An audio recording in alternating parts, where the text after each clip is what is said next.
Must we always build walls to break the chain of human solidarity, separate peoples, and protect the happiness of some from the misery of others? It's too late to be a pessimist. I know that a single human can knock down every wall. It's too late to be a pessimist.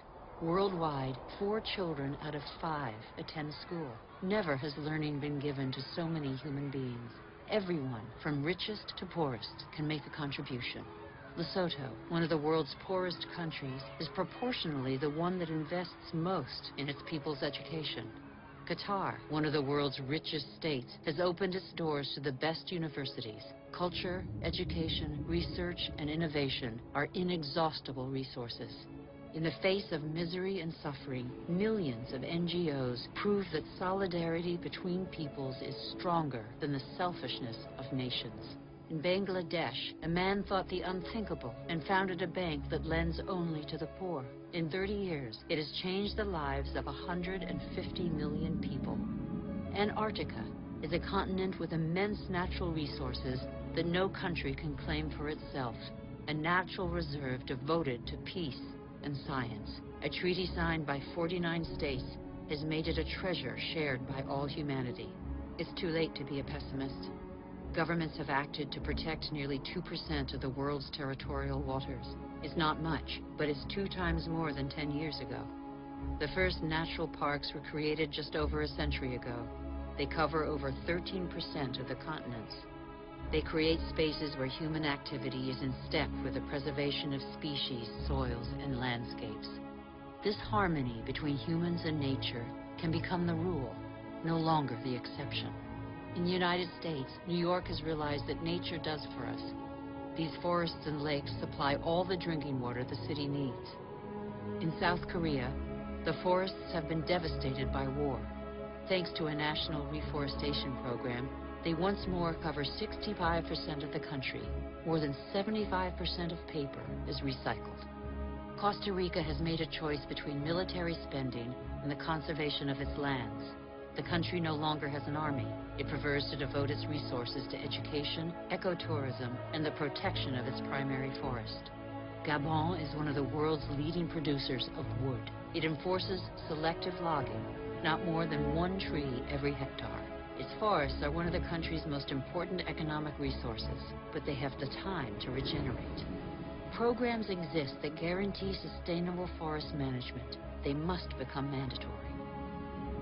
For consumers and producers, justice is an opportunity to be seized. When trade is fair, when both buyer and seller benefit, everybody can prosper and earn a decent living. How can there be justice and equity between people whose only tools are their hands and those who harvest their crops with a machine and state subsidies? Let's be responsible consumers. Think about what we buy. It's too late to be a pessimist. I've seen agriculture on a human scale. It can feed the whole planet if meat production doesn't take the food out of people's mouths. I have seen fishermen who take care of what they catch and care for the riches of the ocean. I have seen houses producing their own energy. 5,000 people live in the world's first ever eco-friendly district in Freiburg, Germany. Other cities partner the project. Mumbai is the 1,000th to join them. The governments of New Zealand, Iceland, Austria, Sweden, and other nations have made the development of renewable energy sources a top priority. I know that 80% of the energy we consume comes from fossil energy sources. Every week, 2 new coal-fired generating plants are built in China alone. But I have also seen, in Denmark, a prototype of a coal-fired plant that releases its carbon into the soil rather than the air. A solution for the future? Nobody knows yet. I have seen in Iceland an electricity plant powered by the Earth's heat, geothermal power. I have seen a sea snake lying on the swell to absorb the energy of the waves and produce electricity. I have seen wind farms off the coast of Denmark that produce 20% of the country's electricity.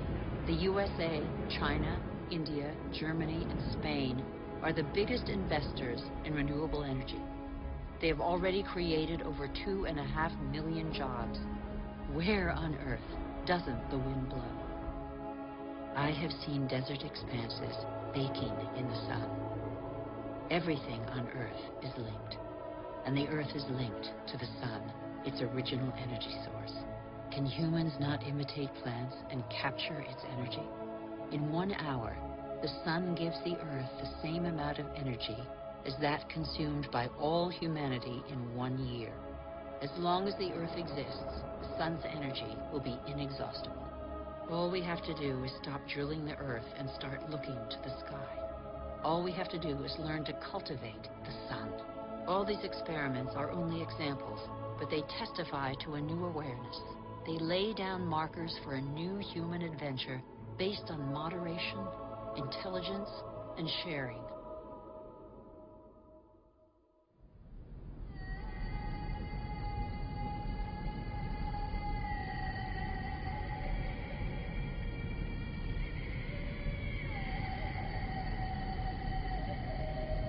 It's time to come together.